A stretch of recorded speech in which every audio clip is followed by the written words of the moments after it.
شریعت میں اجازت ہی نہیں، آج بھی اور پہلے بھی نہ تھی۔ جو بھی لوگ شریف گھرانے کے ہوتے تھے وہ برائی سے پرہیز کرتے تھے۔ اس لیے علماء نے لکھا ہے کہ محمد صلی اللہ تعالی علیہ وسلم کے سلسلہ نسب میں کوئی آدمی ایسا نہیں آیا جس آدمی نے کوئی بے حیائی کا کام کیا ہو، کوئی انسان ایسا نہیں۔ تو سردار عبد المطلب عبداللہ کہنے لگے میں اجنبی عورت کے ساتھ وقت نہیں گزار سکتا۔ آج کل لوگ سمجھتے نہیں کہ اجنبی عورت کے ساتھ وقت گزارنے کا کیا گناہ ہے۔ المطالب العالیہ میں لکھا ہے، علامہ ابن حجر اسقلانی کی کتاب ہے کہ جو نامحرم سے مصافحہ کرے گا قیامت کے دن اس کے ہاتھ جکڑے ہوئے ہوں گے، اس طریقے سے یہ دونوں ہاتھ اس کے بندھے ہوئے ہوں گے۔ اور جس نے نامحرم سے ایک بات کیا ہوگا، ایک لفظ کہا ہوگا، اس ایک لفظ کی وجہ سے اسے 1000 سال کی جہنم میں ڈال دیا جائے گا۔ کتنے 1000 سال؟ جو جھاڑو جھنکار کے نیچے بیٹھ کر گھنٹوں آہوں میں وقت ضائع کر رہے ہیں، انہیں اندازہ لگانا چاہیے ایک لفظ کی وجہ سے 1000 سال کی جہنم ہے۔ تو پھر 10 منٹ کی واٹس ایپ کی چیٹنگ اور 10 منٹ کی فیس بک کی گفتگو پر کیا ہوگا؟ ایک لفظ پر 1000 سال کی جہنم ہے۔ یہ آج کی بات ہے، لیکن اس زمانے کے اندر کوئی نبی موجود نہیں، لیکن اللہ اس بندے کے ذریعے سے ایک نبی بھیجنے والا ہے۔ تو آپ نے فرمایا میں اجنبی عورت کے ساتھ وقت نہیں گزار سکتا، آپ چلے گئے۔ اللہ کا کرنا یہ ہوا سردار عبد المطلب نے میرے آپ کے آقا محمد صلی اللہ علیہ وسلم کی جو عورت والدہ بننے والی تھی ان کا نام آمنہ تھا، عبداللہ کے لیے عورت منتخب کی گئی، نام اس کا آمنہ تھا۔ دونوں کا نکاح ہو گیا اور دونوں کا وقت ساتھ میں گزر گیا۔ پھر چند دنوں کے بعد سردار عبداللہ مدینے کے بازار میں تھے، وہ عورت آپ کو نظر آئی تو آپ نے اس عورت کو دیکھ کر کہا تو نے مجھے برائی کی دعوت دی، کیا اچھا ہوتا تو مجھ سے نکاح کر لے، میں تجھ سے شادی کر لیتا ہوں۔ کیونکہ اس زمانے میں ایک نکاح پر اکتفا نہیں ہوتا تھا، بے شمار نکاح کیے جاتے تھے۔ تو وہ عورت کہنے لگی آپ کی پیشانی کو دیکھ کر کہ میں ایک سادی عورت نہیں ہوں، میں آسمانی کتابوں کا علم رکھنے والی عورت ہوں۔ میں نے جو تجھ سے کہا تھا کہ میں تجھے 100 اونٹ دوں گی، تو میرے ساتھ وقت گزار لے، اس کی وجہ یہ تھی کہ میں نے تیرے پیشانی پر ایک نور دیکھا تھا، اور وہ نور یہ تھا کہ تیرے ذریعے سے دنیا میں ایک لڑکا آنے والا ہے جو آگے چل کے نبی بن جائے گا۔ لیکن مجھے ایسا لگتا ہے آج تیری پیشانی کو دیکھنے کے بعد کہ وہ جو لڑکا تیرے ذریعے سے آنے والا ہے، تیرا یہاں پر کسی سے نکاح ہو گیا ہے، اور وہ نور جو ہے اس عورت میں منتقل ہو چکا ہے، اس لیے اب میں تجھ سے نکاح نہیں کر سکتی۔ آقا کے آنے کی خبر اور اس کی علامات کا سلسلہ یہ پہلے سے چلتا آ رہا ہے۔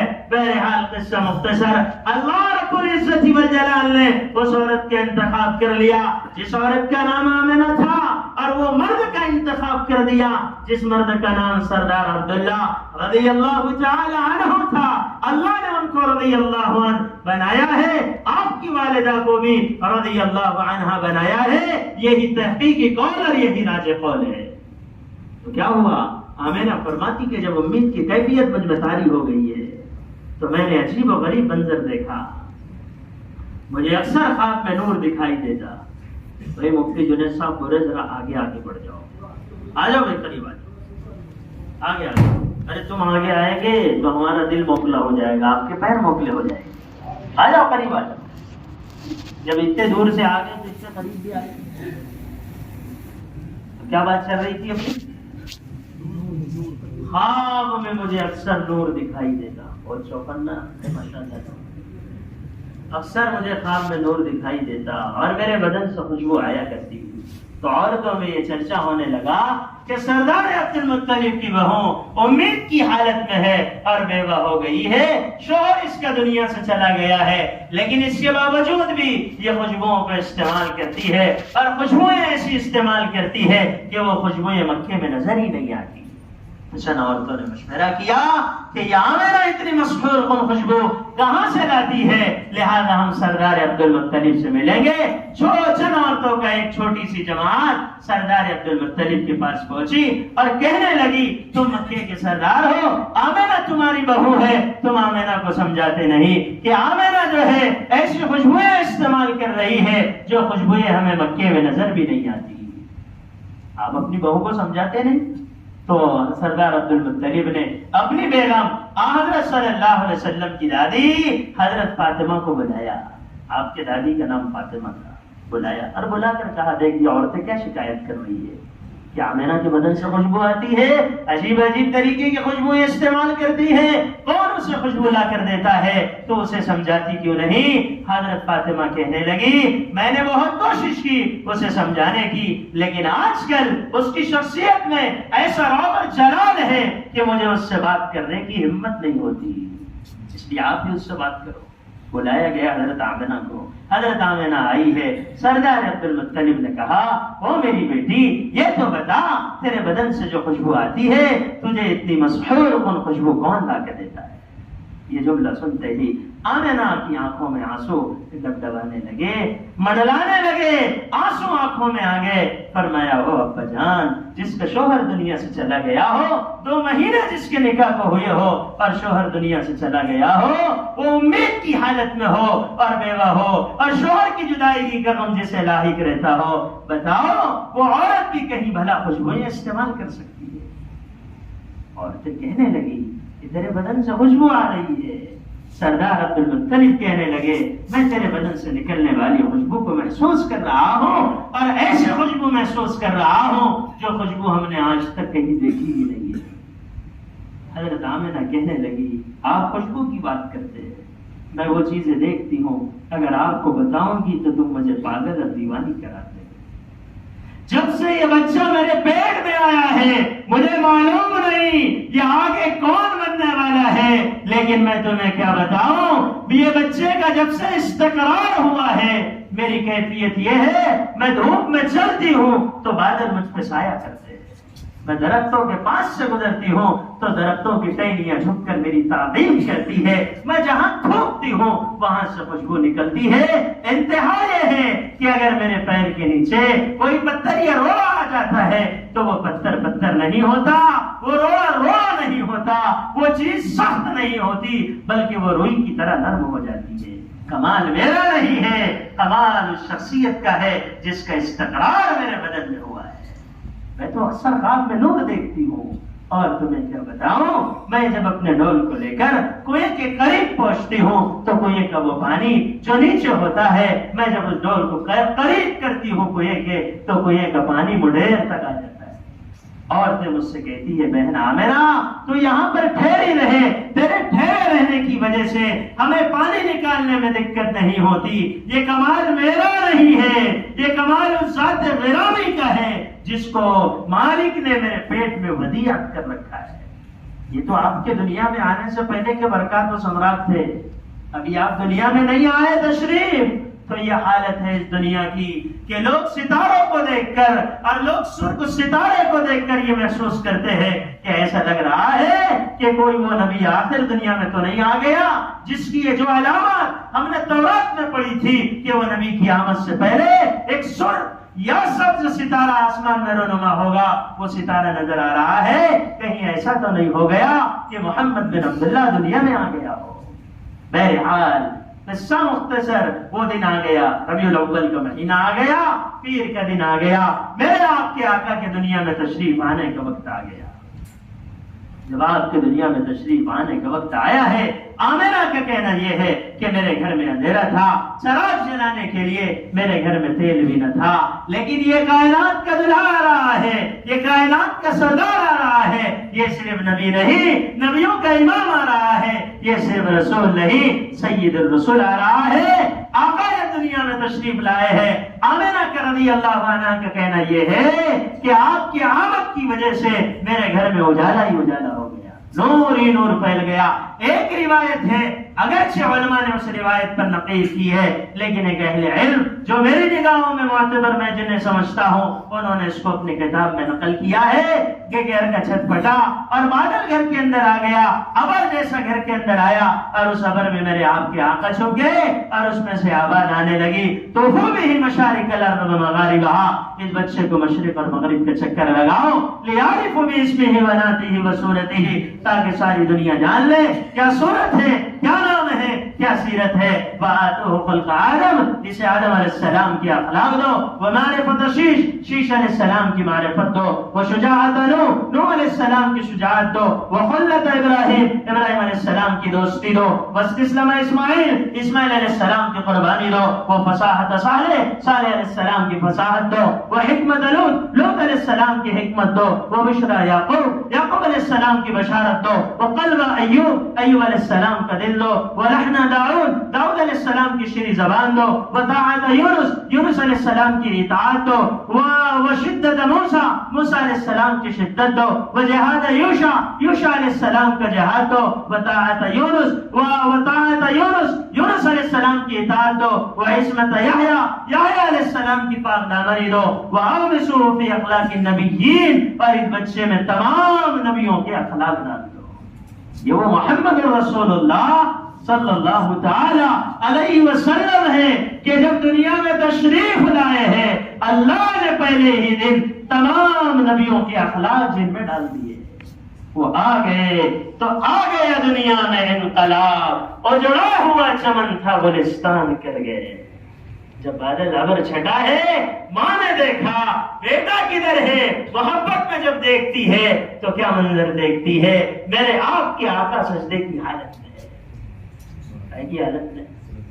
آپ نے امت کو یہ بتایا دنیا میں آتے ہی اے انسانوں، اس کائنات کا اہم عمل اللہ کے سامنے تمہارا سر کو جھکانا ہے، اس لیے آپ دنیا میں آئے تو آپ نے سجدہ کیا ہے، آپ دنیا سے تشریف لے گئے تو آپ کہنے لگے الصلاۃ الصلاۃ، میری امت نماز نہ چھوڑنا، آئے تو سجدہ کیا، جب جا رہے تھے تب بھی آپ نے یہی کہا میری امت نماز کا اہتمام کرنا۔ لہذا آج کی اس پاکیزہ مجلس میں ہم سب یہ ارادہ کریں گے کہ آج کی شام سے لے کر موت کی صبح تک کبھی زندگی میں نماز کو نہیں چھوڑیں گے، پڑھیں گے سب انشاءاللہ۔ آپ آئے تو آپ نے سجدہ کیا ہے، لہذا ہمیں بھی اللہ کے سامنے سر کو جھکانا ہے، سب جھکائیں گے انشاءاللہ۔ آپ نے اپنے سر کو اٹھایا، اور جب سر کو اٹھایا شہادت کی انگلی آپ نے آسمان کی طرف کی۔ حضرت آمینہ کا بیان میں نے کتابوں میں پڑھا ہوں، فرمایا میں نے مکے سے ملک شام کی طرف دیکھا تو چاروں طرف نور ہی نور پھیل گیا۔ آپ کی پیدائش پر کسریٰ کے محل کی 1000 سال سے جلنے والی آگ آپ کی آمد سے وہ بوجھ گئی، وہ بوجھ گئی، لوگ اس آگ کی پرستش کرتے تھے، آپ آئے ہیں وہ آگ جو ہے وہ بوجھ گئی ہے۔ بیت اللہ میں 360 بت رکھے ہوئے تھے، یہ بات تو بخاری شریف میں بھی لکھی ہوئی ہے کہ بیت اللہ میں 360 بت تھے، لیکن یہ آگے کی بات دوسری کتابوں میں موجود ہے کہ آپ کی آمد کی وجہ سے وہ سارے کے سارے بت زمین پہ گر گئے کہ اب ہمارا دور نہیں ہے، اب محمد رسول اللہ اس دنیا میں تشریف لا چکے ہیں۔ بادشاہوں کا رواج تھا، بادشاہوں کا مزاج تھا کہ وہ اپنے سروں پر تاج پہنا کرتے تھے، لیکن جب آقا دنیا میں تشریف لائے ہیں تمام بادشاہوں کے تاج زمین پر گر گئے۔ مبارک ہو کہ ختم المرسلین تشریف لے آئے، جناب رحمت للعالمین تشریف لے آئے۔ آمینہ فرماتی ہے کہ جب بچہ دنیا میں آتا ہے تو اس کے بدن پہ گندگی ہوتی ہے، لیکن یہ بچہ کیسا بچہ ہے، جب آیا ہے تو دھلا دھلایا پاک پاکیزہ ہے اور ماں کے پیٹ سے ختنہ ہوئی ہوئی ہے۔ یہ محمد الرسول اللہ ہے جو دنیا میں آئے ہیں۔ اللہ رب العزت والجلال نے آپ کی پیدائش کو نرالی پیدائش بنایا ہے، آپ کے چہرے کی خوبصورتی کو نرالی خوبصورتی بنایا ہے۔ عائشہ رضی اللہ عنہا نے فرمایا تھا کہ مصر کی عورتوں نے یوسف علیہ السلام کو دیکھا تھا، انگلیوں کو کاٹ دیا تھا، اگر وہ میرے محبوب محمد رسول اللہ کو دیکھ لیتی تو اپنے سینے چیر کے رکھ دیتی۔ عائشہ رضی اللہ عنہا فرماتی ہے لنا شمس وللآفاق شمس وشمسی افضل من شمس الدنیا، ایک ہمارا سورج ہے، ایک آسمان کا سورج ہے، لیکن میرا سورج ایسا سورج ہے جو آسمان کے سورج سے زیادہ خوبصورت ہے، وہ تو طلوع ہوتا ہے غروب ہو جاتا ہے، یہ طلوع ہوئے ہے اب کبھی غروب نہیں ہو۔ آپ کے چچا عباس نے کہا رضی اللہ عنہ نے کہ میرے بھتیجے میں تو بچپن میں سمجھ گیا تھا کہ تیرا اونچا مقام ہوگا اور تیرا مرتبہ بلند ہوگا۔ فرمایا کیسے سمجھ لیے تھے؟ تو جب بچہ تھا اور چار پائی پر لیٹا ہوا تھا، کبھی تو اپنے ہاتھ کو دائیں طرف کرتا، کبھی ہاتھ کو بائیں طرف کرتا، کبھی پیر کو دائیں طرف کرتا، کبھی پیر کو بائیں طرف کرتا۔ جب تو دائیں طرف حرکت کرتا آسمان کا چاند دائیں طرف ہو جاتا، جب تو بائیں طرف کرتا تو آسمان کا چاند بائیں طرف ہو جاتا۔ میرے آپ کے آقا نے فرمایا وَكَانَ الْقَمْرُ يُنَازِينِي وَيُحَاكِينِي وَيُمْنِعُونِي مِنَ الْبُكَاءِ، چچا چاند مجھے کہانیاں سناتا تھا اور مجھے رونے سے روکا رکھتا تھا۔ آپ اندازہ لگاؤ جس نبی کو آسمان کا چاند لوریاں سنائے وہ نبی کا کیا مقام ہوگا، کیا مرتبہ ہوگا۔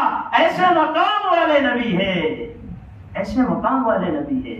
بہرحال قصہ مختصر، اور اس زمانے کا رواج اور اس زمانے کا دستور یہ تھا کہ بچوں کو دوسری طرف بھیجا کرتے تھے دودھ پلانے کے لیے۔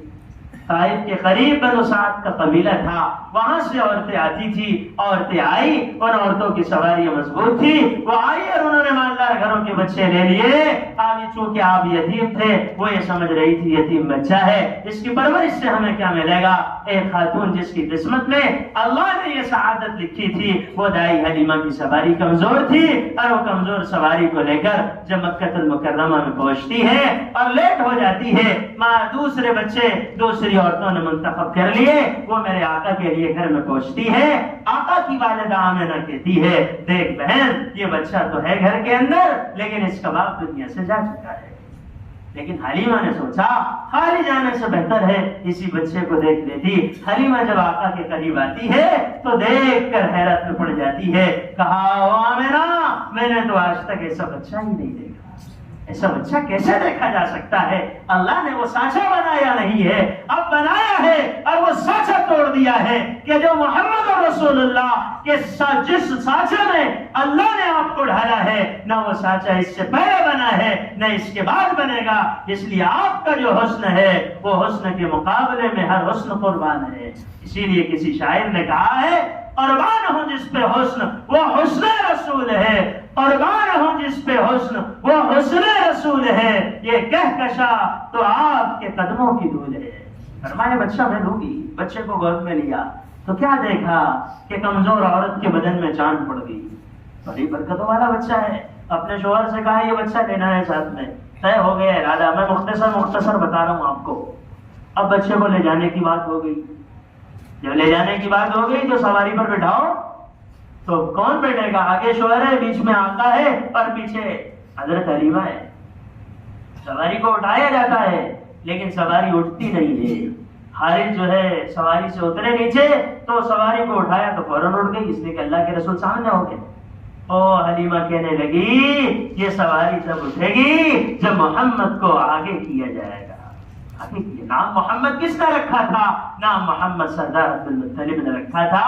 سردار عبد المطلب گھر میں داخل ہوئے، فرمایا بیٹی آمنہ میں نے اس کا نام محمد رکھا ہوں، اس لیے رکھا ہوں کہ جو آتا ہے اس کی تعریف کرتا ہے کہ ہم نے آج تک ایسا بچہ نہیں دیکھا، اور محمد اس کو کہتے ہیں جس کی تعریف کی جائے، اتنی تعریف کی جائے کہ تعریف کرنے والے تھک جائے لیکن اس کی تعریف نہ ہو سکے۔ یہ ترجمہ نہیں، اس کی ترجمانی ہے۔ اور آمنہ کہنے لگی میں نے اس کا نام احمد رکھا ہوں۔ احمد اس کو کہتے ہیں جو تعریف کرنے والا ہوتا ہے، اور آقا نے دنیا میں آ کر جو اللہ کی تعریف کی ہے وہ تعریف آج تک کسی نے نہیں کی ہے۔ سواری پر آگے بٹھایا گیا، سواری اٹھ کے کھڑی ہو گئی۔ اب یہ بچے کو لے کر اور یہ روانہ ہو گئے۔ جب اپنے طرف چلے جا رہے تھے اپنے راستے پر تو اس راستے پر عورتیں پہلے ہی نکل گئی تھی، اور وہ عورتیں جو ہے اپنے علاقے کے قریب ہو گئی تھی، لیکن یہ سواری جو مریل سواری تھی، کمزور اور بے جان سواری تھی، اس سواری کے اندر ایسی جان پڑی کہ پہلے نکلنے والی سواریوں کو مل گئی جا کر۔ لوگ کہنے لگے اپنی بھاشا میں یہ کھٹارا گاڑی اتنی اسپیڈ سے کیسی آ گئی؟ عورتیں کہنے لگی حلیمہ ارے ہو کیا گیا ہے، کیا تو نے سواری بدلی ہے؟ حلیمہ کہنے لگی سواری نہیں، میں نے سوار بدلا ہے۔ کیا بدلا ہے؟ سوار بدلا ہے۔ یہ کونین کا ایسا سوار ہے جس سواری پر بیٹھ جائے گا خدا اس سواری کی تقدیر بدل دے گا۔ حلیمہ سب سے آگے ہو گئی اور اپنے گھر میں پہنچی ہے۔ وہ جانور جو کمزور ہو گئے تھے اپنے برتن کو ان جانوروں کے قریب جب دھونے کے لیے لے جایا گیا، سارے کے سارے برتن دودھ سے بھر گئے۔ یہ محمد رسول اللہ کی برکت تھی صلی اللہ تعالی علیہ وسلم۔ حلیمہ نے آپ کی برکتوں کو دیکھا ہے کہ ایسی برکت ہے کہ آپ کے آمد کی وجہ سے گھر کے اندر ایک عجیب طریقے کی برکت کا نظام چل گیا۔ یہ وہ محمد رسول اللہ، ابھی تو نبوت کا اظہار نہیں ہوا ہے، ابھی تو بچپن کی حالت میں ہے۔ بزرگوں، ایسا مقام والا نبی اللہ نے ہمیں دیا ہے جس کو دیکھ کر لوگ سمجھ جاتے تھے یہ آخری نبی ہے۔ کھڑے ہوئے تھے سامنے، یہودیوں کا گزر ہوا، ان یہودیوں میں سے کوئی یہودی نے جب آقا کو دیکھا اس نے غور سے مشاہدہ کیا اور اس کے بعد کہا اقتل هذا الغلام، اس بچے کو قتل کر دو۔ تو لوگوں نے کہا کیوں؟ کہا یہ آخری نبی بننے والا ہے، اس کی علامات بتا رہی ہے یہ آخری نبی بننے والا ہے، اور یہ جب نبی بنے گا ہوگا کیا؟ بنی اسرائیل سے نبوت نکل جائے گی اور بنو اسماعیل میں نبوت پہنچ جائے گی۔ تو دوسرے نے کہا ارے تجھے اس کی علامت معلوم ہے؟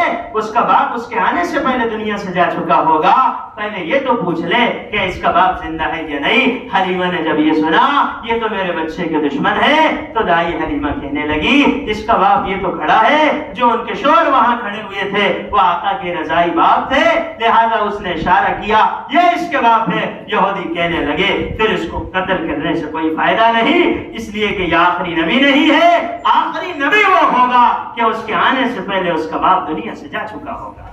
یہ محمد رسول اللہ صلی اللہ تعالی علیہ وسلم کی شخصیت ہے۔ اب تفصیل میں جانے کا موقع نہیں ہے، اب ہمیں اپنے نبی کے مقام کو سمجھنے کے بعد اپنے نبی کی زندگی کے مطابق زندگی گزارنا ہے۔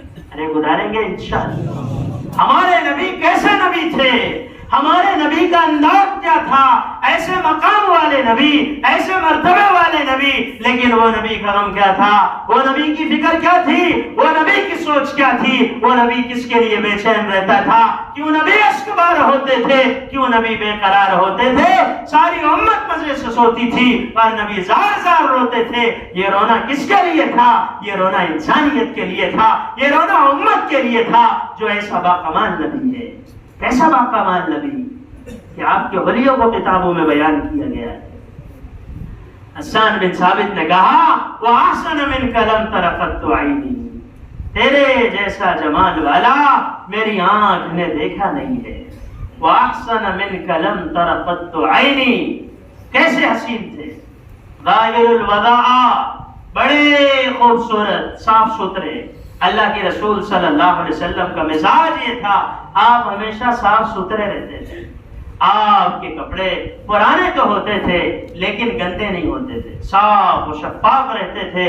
پرانے کپڑے ہوتے تھے لیکن میلے نہیں ہوتے تھے۔ ظاہر الوداع، بڑے خوبصورت، ابلج الوجه، چمکتا چہرہ تھا، ایسا چمکتا چہرہ کہ حضرت عائشہ گھر میں کپڑا سی رہی تھی، اچانک سوئی گر گئی اور گھر میں اندھیرا تھا، سوئی تلاش کرنے سے نہ ملی۔ دخل رسول اللہ صلی اللہ علیہ وسلم البیت، آپ گھر میں داخل ہوئے، آپ کے چہرے کے نور سے وہ سوئی نظر آ گئی۔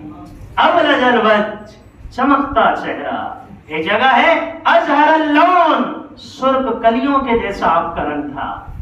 پھول کا رنگ تو مان پڑ جاتا ہے، کلیوں کا رنگ چمکتا شگفتہ ہوتا ہے، آپ کا رنگ کلیوں جیسا تھا۔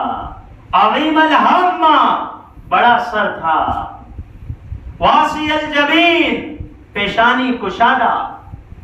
ازج الحواجب، بھویں بڑی گول کمان کی طرح مڑی ہوئی۔ یہ جو بھویں تھی آپ کی وہ بڑی گول تھی، کمان کی طرح مڑی ہوئی تھی۔ من غیر قرن، جہاں دو بھویں آنکھیں ملتی ہے یہاں درمیان میں بال نہیں تھے، یہاں